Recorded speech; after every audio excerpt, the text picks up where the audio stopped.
रुको रुको रुको, ये पेपर और पेंसिल देख के चले मत जाना, अगर समझ ना आए फिर डिसाइड करना। अब इस क्लास में हम शुरू करने जा रहे हैं अपनी क्लास 10th फिजिक्स का एक नया चैप्टर जिसका नाम है magnetic effect of electric current. तो भैया ये है क्या चैप्टर, इसमें होगा क्या, पढ़ेंगे क्या? तो इसमें हम पढ़ने जा रहे हैं मैग्नेटिक इफेक्ट यानी कि चुंबकत्व, कि जब करंट चलता है तो वो एक मैग्नेटिक इफेक्ट प्रोड्यूस करता है, यानी कि जब करंट फ्लो होगा तो वो अपने आसपास की लोहे की चीज़ों को अट्रैक्ट कर सकता है। ऐसा कैसे है भैया, ये कैसे हो गया, हमने तो देखा ही नहीं आज तक, समझते हैं। तो देखो, इसको खोजा था हैंस क्रिश्चियन ऑयस्टेड भैया जी ने। कब खोजा था? तो इन्होंने खोजा था 19th सेंचुरी में, यानी कि जब ये साइंटिस्ट थे तब इन्होंने इसकी खोज की। और कैसे खोजा? एक्सीडेंटली डिस्कवर्ड मैग्नेटिक इफेक्ट, मतलब गलती से इनसे खोज हो गई। भाई हमसे तो सिर्फ गलती से गलतियां ही होती हैं, इनसे तो खोज हो गई भाई, बहुत बड़ी बात है। चलिए अब आगे देखते हैं कैसे खोजा। कंपास को वायर जिसमें कि करंट मूव हो रहा था उसके पास लेकर गए तो देखा कि जो नीडल होती है वो डिफ्लेक्ट हुई। चलिए इसे समझते हैं कि जैसे आपने देखा हमारा जो इलेक्ट्रिक सर्किट होता है तो उसमें जब हम करंट फ्लो करेंगे, जिसमें एक बैटरी है सिर्फ, ठीक है, उसमें करंट फ्लो हो रहा है और स्विच क्लोज्ड है अपना, बढ़िया। तो अगर आप उसके पास कंपास लेकर जाएंगे और कंपास के अंदर क्या होता है, जो उसकी मेन सुई होती है वो मैग्नेटिक नीडल होती है, समझे, मैग्नेट की बनी होती है। तो वो जो नीडल है वो डिफ्लेक्ट हुई यानी हिली डुली। अब ऐसा तो सिर्फ जब ही हो सकता है कि जब उस पर कोई दूसरी मैग्नेट अपना पावर दिखा रही हो। और रुक रुक रुक, तू मेरे इलाके में कैसे आई, मतलब कोई दूसरी मैग्नेट उस पर अपनी पावर दिखा रही हो, जब भी ऐसा हो सकता है, समझे। तो फिर हमारे क्रिश्चियन ऑयस्टेड भैया ने बताया कि जब भी करंट फ्लो होता है तो हमेशा वो मैग्नेटिक इफेक्ट भी प्रोड्यूस करता है, जिसके कारण वो उन दूसरी मैग्नेटिक की चीज़ों को या लोहे की चीज़ों को अट्रैक्ट कर सकता है, ठीक है। अब हम समझेंगे मैग्नेटिक फील्ड एंड लाइंस, ये होता क्या है। भाई मैग्नेट की भी फील्ड होती है, हमने तो सिर्फ क्रिकेट की फील्ड सुनी थी, फुटबॉल का ग्राउंड देखा था, ये क्या आया नया, समझते हैं। It is the area around magnet in which magnetic force can be experienced on other ferromagnetic materials, यानी कि ये वो एरिया होता है किसी मैग्नेट के चारों तरफ का कि जहाँ पर वो मैग्नेट दूसरे फेरोमैग्नेट यानी कि जो कि मैग्नेट से अट्रैक्ट हो सकते हैं, उन मटेरियल्स को ये अट्रैक्ट कर सके, अपने पास बुला सके, अपने पास खींच सके। तो मैग्नेटिक फील्ड क्या है कि ये वो एरिया है मैग्नेट के चारों तरफ का कि जहाँ पर कोई मैग्नेट अपनी पावर से दूसरे फेरोमैग्नेटिक मटेरियल्स को अपने पास बुला सके। चलिए डायग्राम देख लें अभी तो जो छुपा हुआ था, देखो भाई बढ़िया सा ये डायग्राम है हमारा। इसमें एक तो ये बार मैग्नेट रखी हुई है जिसका नॉर्थ पोल ये है, साउथ पोल ये है। अब मुद्दा क्या है, ये जो सर्कल है सर ये क्या है, क्रिकेट ग्राउंड है क्या, ये पिच है? ऐसा कुछ नहीं है भाई, देखो ये है इसकी मैग्नेटिक फील्ड जो कि ये बता रही है कि अगर इस फील्ड के बाहर, इस दायरे के बाहर कोई फेरोमैग्नेटिक या लोहे की चीज़ होगी या स्टील की चीज़ होगी तो उसे ये मैग्नेट अट्रैक्ट नहीं कर सकती। इसकी इतनी दम नहीं है कि भाई इतनी दूर की चीज़ अट्रैक्ट कर ले, ये सिर्फ अगर इस गोले के जो अंदर चीज़ होगी ये उसे ही अट्रैक्ट कर सकती है। जैसे कि ये जो अंदर ये जो दो ऑब्जेक्ट्स हैं ये सिर्फ उसी को अट्रैक्ट कर सकती है, बाहर को नहीं। अब चलिए अगला देखते हैं, यानी कि मैग्नेटिक लाइंस। तो चलो भाई देखते हैं ये मैग्नेटिक लाइंस है क्या। तो भाई मैग्नेटिक लाइंस होती हैं हमारी मैग्नेटिक फील्ड के अंदर। जैसा कि आप ये देख रहे हैं जो सबसे बड़ा सर्कल ये जो है ये बाहर वाला, ये है हमारा मैग्नेटिक फील्ड। अब हमने देखा कि मैग्नेटिक फील्ड के अंदर जो भी चीज़ें होंगी उसको हमारी क्या है ये मैग्नेट जो है ये अट्रैक्ट कर लेगी। लेकिन ऐसे कैसे अट्रैक्ट कर लेगी, उसकी भी कुछ कंडीशंस हैं कि पूरी मैग्नेटिक फील्ड में ये चीज़ें होंगी तो नहीं अट्रैक्ट कर सकती है। कुछ स्पेशल जगह पर अगर वो ऑब्जेक्ट होगा जब ही ये हमारी मैग्नेट उसे अट्रैक्ट कर सकती है, समझते हैं। ये जो मैंने इस बड़े सर्कल के अंदर जो छोटे छोटे सर्कल ये दो बनाए हैं ये बता रहे हैं ये मैग्नेटिक लाइंस हैं। यानी देखिए अभी लाइन की तरह ही बने हैं ना। तो देखिए अगर हमारा ऑब्जेक्ट इन लाइन पर होगा तभी हमारी ये मैग्नेट इन्हें ऑब्जेक्ट्स को अट्रैक्ट कर सकती है। अगर हमारा ऑब्जेक्ट अंदर हुआ, ये खाली जगह पे या इधर हुआ, तो हमारी ये मैग्नेट इन्हें अट्रैक्ट नहीं कर सकती। उसके लिए इन ऑब्जेक्ट्स का इन लाइंस पर होना ज़रूरी है भैया। और ये लाइंस बहुत सारी होती हैं, मैंने तो आपको अभी डायग्राम आसान रखने के लिए 2 ही दिखाई हैं, बट बहुत ज़्यादा होती हैं। ठीक है, तो आप समझ गए आप मैग्नेटिक लाइंस क्या होती हैं, कि ये वो लाइंस होती हैं जिन पर अगर हमारा ऑब्जेक्ट रखा होगा तभी वो मैग्नेटिक फील्ड के अंदर अट्रैक्ट हो सकता है, और ये लाइंस मैग्नेटिक फील्ड के अंदर होती हैं। ठीक है, अब जरा इसकी अच्छे से डेफिनेशन देख लेते हैं और डिटेल में देख लें। हाँ तो भाई क्या है भाई magnetic lines? These are the imaginary lines used to represent magnetic field. यानी कि ये इमेजिनरी लाइन है, हमें ऐसे दिखेंगी नहीं कि अच्छा भाई ये तो अरे ये तो लाइन बनी हुई है, ये छुपी हुई होंगी एक तरीके से, और इमेजिन कर सकते हैं मैंने, जो कि रिप्रेजेंट हम करते हैं मैग्नेटिक फील्ड को दिखाने के लिए। ठीक है, मैग्नेटिक फील्ड को भी हम देखिए वो भी इमेजिनरी होती है, हमारे सामने तो कुछ है नहीं बनी हुई, बट हमने ऐसा इमेजिन नहीं तो कर रखा है, ऐसे ही हम इन लाइन्स को भी इमेजिन करते हैं। अब देखिए अभी हम जो नीचे डायग्राम देख के आए वो थोड़ा आसान वाला था, उसमें ना सिर्फ 1-2-3 सर्कल बने थे, आप पीछे देख सकते हैं। लेकिन अब उसको हम डिटेल में समझते हैं। जैसे कि ये हमारी एक मैग्नेटिक फील्ड है, ठीक है, मतलब ये बार मैग्नेट है इसके अंदर जिसकी ये मैग्नेटिक फील्ड है, इससे जो भी बाहर चीज़ें होंगी अट्रैक्ट नहीं कर सकती, इसके अंदर की चीज़ों को ये अट्रैक्ट कर सकती है। अब क्या है, इस मैग्नेट का ये नॉर्थ पोल है और ये पोल साउथ पोल है। अब जो चीज़ देखिए यहाँ अंदर रखी होगी वही अट्रैक्ट करेगी ये, लेकिन उसमें भी कंडीशन हमने देख ली कि वो मैग्नेटिक लाइंस पर होनी चाहिए हमारी चीज़, तभी उसे अट्रैक्ट कर सकती है। अब बार मैग्नेट जो होती है वो मैग्नेटिक लाइन प्रोड्यूस करती है ऐसे नॉर्थ से साउथ पर एक लाइन ऐसे, यानी सेमी सर्कल बनाती है ऐसे, फिर और ऐसे मतलब बनाती जाएगी। ये तो मैंने अभी कम बनाया, जैसे डायग्राम थोड़ा आसान रहे, वो बहुत ज़्यादा ऐसी लाइनें बनाएंगी। असलियत में ये होती है magnetic line of bar magnet. ठीक है, जो नीचे था वो तो सिर्फ एक एक्सप्लेनेशन के लिए था, यहाँ डिटेल में यही असली है। ठीक है, तो ऐसे ऐसे जो लाइंस बनती हैं नॉर्थ से साउथ की तरफ, वही हमारी कहलाती हैं मैग्नेटिक लाइंस। अब आप देखें तो यहाँ पर ये लाइनें ऐसे बनी हैं, और जब नीचे भी बनेंगी, ये देखिए चार से ऊपर और नीचे ही बनती हैं। ठीक है, चारों तरफ नहीं बनेंगी, यानी इस साइड पे नहीं बनती, वो इस साइड की और इस साइड की ही इतनी ज़्यादा होती हैं कि वो देखें, आप देखिए ये एक्सटेंड हो रही है इधर, और ये इधर की भी ऐसी एक्सटेंड होगी इधर, तो वो पूरे में फैल जाएगी। ठीक है, हमारा पूरी ये फील्ड ही कवर हो जाएगी एक तरीके से, कुछ नहीं बचेगा इसमें, सब कुछ लाइनों में ही आ जाएगा। तो ऐसे हमारी फील्ड होती है। ये कैसे मैग्नेटिक लाइन बनती है, तो किस डायरेक्शन से बनना शुरू होती है, ये होती है नॉर्थ से जाती है साउथ की तरफ। ठीक है, अब जो अंदर होती है, देखिए बार मैग्नेट के अंदर भी मैग्नेटिक लाइन होती है, इंपॉर्टेंट बात है ये बहुत, बार मैग्नेट के अंदर भी हैं।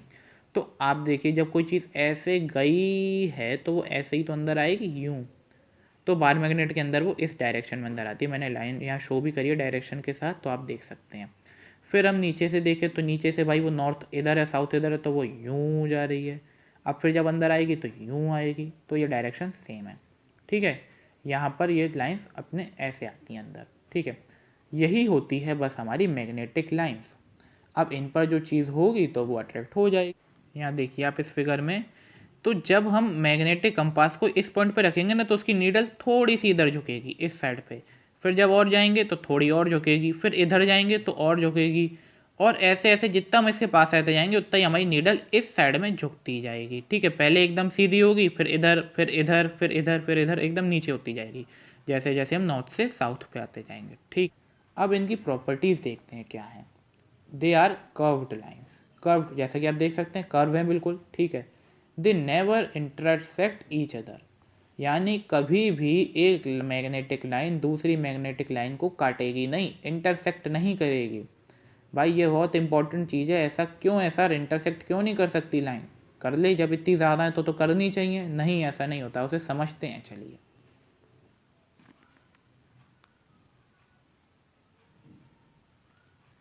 तो भाई देखो, अब ये हमारी मैग्नेट है, हमने इस पर 2 लाइन ये ड्रॉ करी हैं। अब ये दोनों अपने आप को इंटरसेक्ट कर रही हैं इस पॉइंट पे, मान के चल रहे हैं, कर कभी नहीं सकती। अभी आपको शो करने के लिए बता रहा हूँ कैसे, क्यों है ऐसा। अब इस पॉइंट पे इंटरसेक्ट कर रही हैं। हमने ऑयस्टेड के एक्सपेरिमेंट से सीखा कि जब हम मैग्नेटिक जो नीडल का कंपास है वो इधर ले जाएंगे तो वो उसकी टिल्ट करेगा अपनी डायरेक्शन। तो जब हम इसको कंपास को इधर से ले जाएंगे धीरे धीरे धीरे, हमने ये देखा कि यहाँ तो बात बिगड़ गई। अब कंपास की नीडल कंफ्यूज हो जाएगी कि वो शो किस तरफ करे, इस तरफ करे कि इस तरफ करे।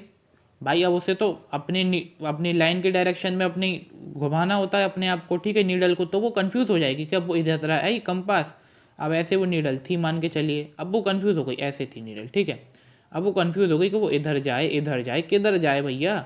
अब देखिए एक बार में नीडल एक ही डायरेक्शन शो कर सकती है, ओनली वन। हाँ, कभी भी दो डायरेक्शन नहीं शो हो सकते, ठीक है, वो बिल्कुल गलत है, ऐसा कभी नहीं हो सकता। इसलिए हमारी जो मैग्नेटिक फील्ड की जो लाइंस हैं वो एक दूसरे को कभी इंटरसेक्ट नहीं कर सकती। एक बार दोबारा समझते हैं, कंपास को लेकर गए, ठीक है भाई, डायरेक्शन सही चल रही थी, लेकिन यहाँ इंटरसेक्ट हुई। अब कंपास कंफ्यूज हो गया कि मैं इस वाली लाइन की तरफ अपना डायरेक्शन घुमाऊँ या इस वाली लाइन की तरफ घुमाऊँ। अब एक बार में वो दो डायरेक्शन तो दिखा नहीं सकता, इसलिए ये लाइन कभी अपने आप को इंटरसेक्ट नहीं करती। और हमें ऑर्स्टेड ने ये बता दिया था कि भाई कंपास एकदम स्मूथली चलता है, इसलिए हम उनके एक्सपेरिमेंट से मानते हैं कि ये लाइंस कभी इंटरसेक्ट नहीं करेंगी आपस में।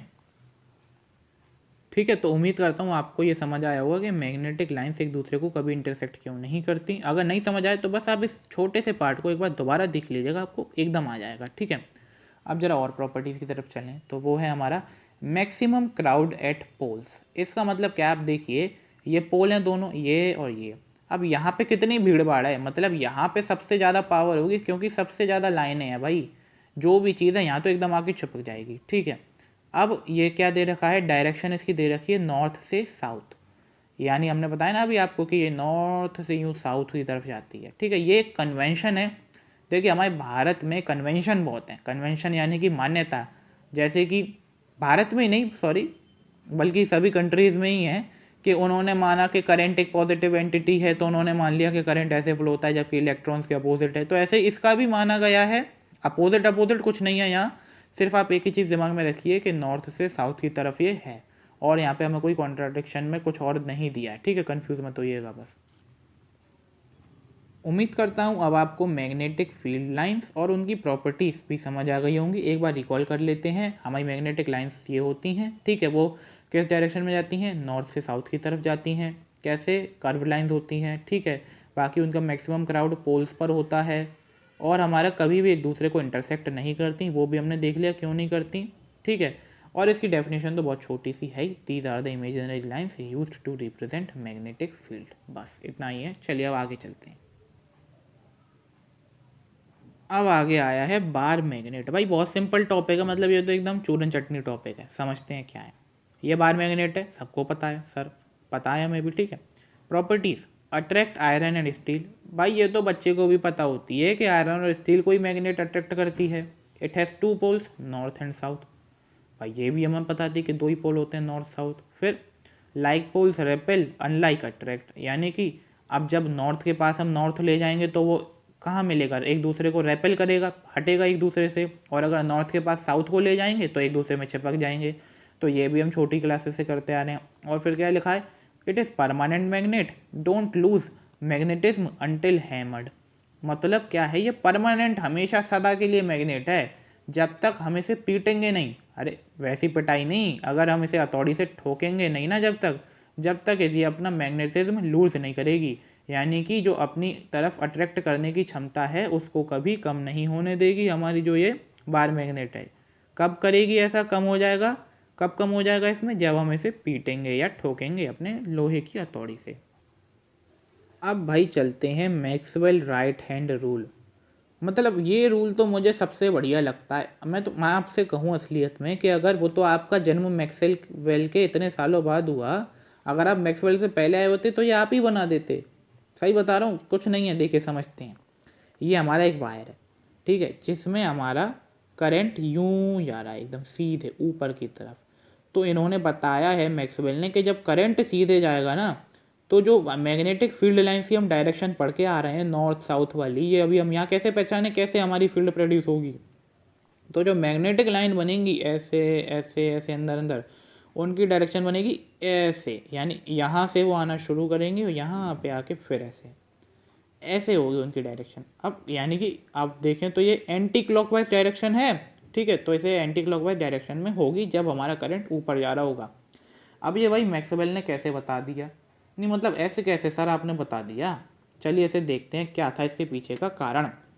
मैक्सवेल ने बताया कि आपको इसके लिए कुछ नहीं करना है, आपको अपना अंगूठा लेना है। मैक्सवेल ने बताया कि अपने अंगूठे को करंट समझ लो। अरे घबराना मत, मतलब अंगूठे को अपना करंट मानना के, ठीक है। और अपना जो उंगलियां हैं उन्हें मैग्नेटिक फील्ड की डायरेक्शन समझ लो। बस सब उंगलियों को समझना, एक को भी मत छोड़ना, बस अंगूठे को छोड़ देना। अब क्या करना है, अंगूठे को अगर आप सीधा रखेंगे हवा में ऊपर, यानी कि करंट ऊपर जा रहा है, फिर देखना जो तुम्हारी उंगलियां हैं, थम्सअप बनाना, थम्सअप वाला, तो वो कैसे बनती हैं, उंगलियां किस तरफ घूम रही हैं, किस तरफ वो कर्ल कर रही हैं, ठीक है। तो जिस डायरेक्शन में वो आ रही होंगी, ऐसे चक्की चला के देखना उंगलियों से, ऐसे चल रही हैं, ठीक है भैया। तो आप इससे समझ जाएंगे कि हमारा करंट का, सॉरी, मैग्नेटिक फील्ड का डायरेक्शन क्या होगा। अगर अंगूठा ऊपर होगा तो मैग्नेटिक फील्ड हमारी एंटी क्लॉकवाइज होगी, यानी कि करंट ऊपर जाएगा तो मैग्नेटिक फील्ड हमारी एंटी क्लॉकवाइज मूव करेगी। और अगर करंट नीचे आएगा, यानी कि अगर आप अपना अंगूठा नीचे कर देंगे ना, तो फिर देखना उंगलियां किस तरफ मुड़ रही हैं, और फिर आप पाएंगे कि आपकी उंगलियां क्लॉकवाइज में घूम रही होंगी, यूं गोल गोल गोल गोल, ठीक है, ऐसे। ये है हमारा मैक्सवेल का राइट हैंड थंब रूल, ठीक है। तो यहाँ मैंने नीचे एक शॉर्ट में लोगो बना रखा है, करंट अगर ऊपर जाएगा तो डायरेक्शन हमारा ऐसे एंटी क्लॉकवाइज, करंट अगर नीचे जाएगा तो हमारा डायरेक्शन ऐसे क्लॉकवाइज। बस इतना ही है मैक्सवेल का राइट हैंड रूल। इसलिए मैंने कहा था कि अगर आप पहले आए होते तो आप ही बना देते। अब क्या करें भाई, बाद में आए, चले कोई बात नहीं। अब आगे पढ़ेंगे हम नेक्स्ट पार्ट में। अगर आपको ये पार्ट पसंद आया हो तो प्लीज़ इस वीडियो को लाइक कीजिए, चैनल को सब्सक्राइब कीजिएगा।